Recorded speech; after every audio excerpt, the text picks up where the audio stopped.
Honorables parlamentarios que tienen empresas, acciones en sociedades comerciales y sus conflictos de interés. ¿Cómo se regula los conflictos de interés al interior del Congreso? La ley obliga a cada parlamentario cada año a realizar una declaración jurada de su patrimonio y sus intereses. Analizamos cada una de ellas, su rubro, su antigüedad y la cantidad de acciones de empresas y sociedades comerciales. En el Senado, quien encabeza la lista con más sociedades comerciales y acciones de empresa informadas es el senador Rodrigo Galilea con 23, luego Juan Antonio Coloma con 8, le sigue Manuel José Osandón con 6 informadas, Felipe Kast también informó 6, Matías Walker 4 y los senadores Javier Macaya, Francisco Chaguán y Juan Castro informaron 3. No cuestionamos que los parlamentarios tengan participación en empresas, sino la transparencia de estas. El cuestionamiento es si realmente él está legislando para el bienestar de todo el país o está legislando para mejorar las condiciones regulatorias y desde ese punto de vista ser favorecido en el futuro. El senador Galilea se dispara en número de sus pares al analizar de qué son las empresas o sociedades en las que tiene participación. Es posible encontrar empresas del rubro agrícola, inversiones, inmobiliarias y constructoras. Le fuimos a preguntar al Senado. ¿Lo puedo esperar a la salida? Ingresó a la Comisión de Constitución y decidimos esperarlo. Ya en su historial en el Congreso han sido cuestionadas su presencia en empresas de estos rubros por posibles conflictos de interés en determinadas votaciones y discusiones de proyectos.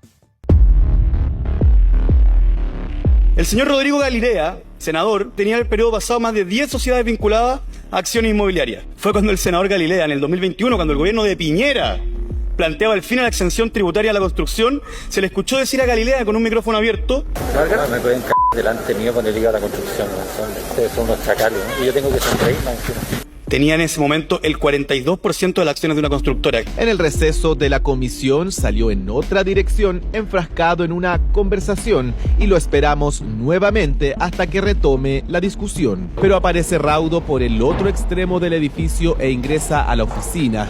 Al mismo tiempo, su equipo de prensa nos contestaba que no hablaría con nosotros tras días de haber solicitado una entrevista sin respuesta. En el caso de los diputados, encabeza la lista Cristian Matheson con 11 declaraciones. Jorge Alessandri informó 9, la diputada Jimena Osandón 8, Marta Bravo informó 5 y Jaime Mulet 4. Los diputados Estefan Schubert, Gustavo Benavente, Gonzalo de la Carrera y Eduardo Durán informaron 3 declaraciones de acciones y sociedades comerciales. En algunas de las sociedades, o digamos en las sociedades que están activas, yo he delegado a la administración. Hay otras sociedades que están inactivas, pero que las declaro por existir jurídicamente y para actuar con total transparencia y probidad. En cuanto a las votaciones, si pudiesen implicar algún tema que tiene relación con alguna de las empresas, yo me inhabilito o sencillamente me abstengo o me retiro de la votación. Al analizar todas las declaraciones de intereses y patrimonio, de los 150 diputados hay 103 que declararon no tener ninguna sociedad comercial o acción en empresas que pueda, entre comillas, considerar como conflicto de interés. En el Senado, de los 50 parlamentarios, 24 declararon que tampoco tienen. Pero, ¿qué tan real es que indiquen que no tienen nada que declarar? ¿Realmente no tienen nada o es una elección de no informar completamente? Usted presentó el proyecto de ley Chaudicom. ¿Y usted figura con Dicom? La incapacidad muchas veces de los señores y señoras parlamentarias de inhabilitarse frente a proyectos en los cuales tienen un claro conflicto de interés.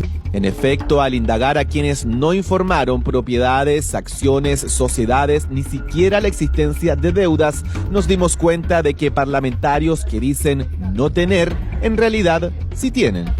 Nada nos dice que a lo mejor no está toda la información. Puede haber mucha otra información en la cual tengan intereses o tengan patrimonio y que no la declaran. ¿Nadie los obliga a declarar el 100% de su patrimonio? Es que la ley te pide que lo declares, pero ahí se parte de la buena fe de que todos los involucrados tienen que hacerlo. Pero como nos hemos dado cuenta, no todo el mundo declara todo su patrimonio y todos sus intereses.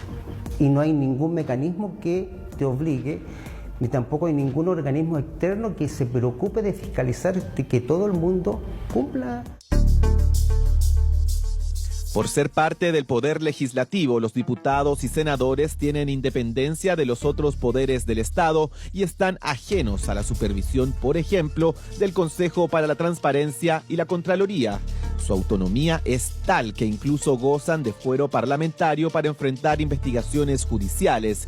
Su sueldo es equivalente al de un ministro de Estado y solo el Tribunal Constitucional debe dar el veredicto para que cese de su cargo. La norma termina siendo una norma que queda en el vacío porque nadie cumple y verifica que se esté ejerciendo de acuerdo a las facultades que hoy día la ley establece. Y en los casos que se detectan irregularidades, es la Comisión de Ética, integrada por otros pares, en este caso, donde justamente otra vez lo que vemos es que mis iguales son los que me juzgan. Y cuando todos tenemos tejado de vidrio, como se dice, nadie va a estar criticando al otro. Volvemos a la votación de marzo que buscaba modificar el Código de Aguas para permitir que se construyan tranques de agua de uso agrícola. El diputado Alinco solicitó inhabilidad de quienes tuviesen derechos de agua por considerarlo un conflicto de interés. Pero esa inhabilidad es voluntaria para cada parlamentario. Si todos los diputados y diputadas que tengan intereses en las aguas de Chile, derechos de agua, sus parientes, en fin, se inhabiliten de votar en esta ocasión.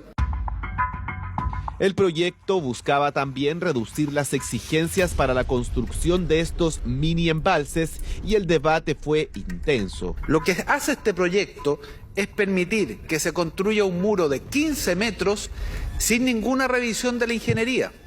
Chile es un país sísmico. Si Chile es un país sísmico, construir un muro de 15 metros sin la revisión de la ingeniería pone en riesgo a todos quienes estén aguas abajo. Y se sigue perdiendo más del 85% del agua que cae en forma de lluvia en nuestro país en el mar. ¿Por qué? Porque no se acumula, porque no se hace la pega. Ahora se plantea un proyecto de ley que le permita a los privados hacer ese trabajo. Finalmente el proyecto fue aprobado en la Cámara de Diputados y ahora se encuentra en el Senado.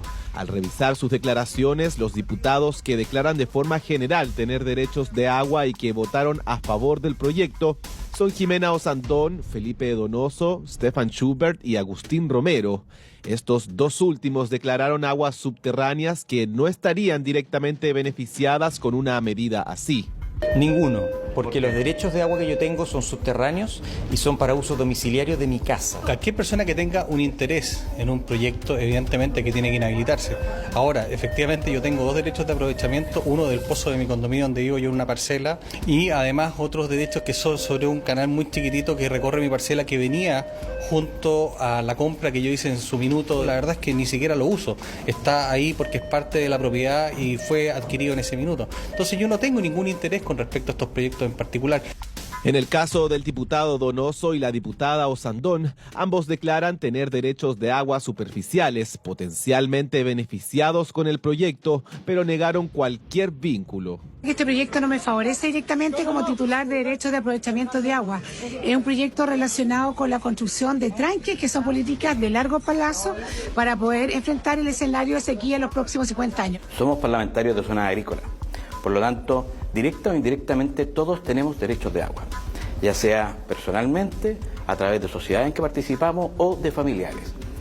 Y la Comisión de Agricultura está constituida básicamente por representantes de zonas agrícolas. Yo no puedo renunciar a la representación que me fue electo.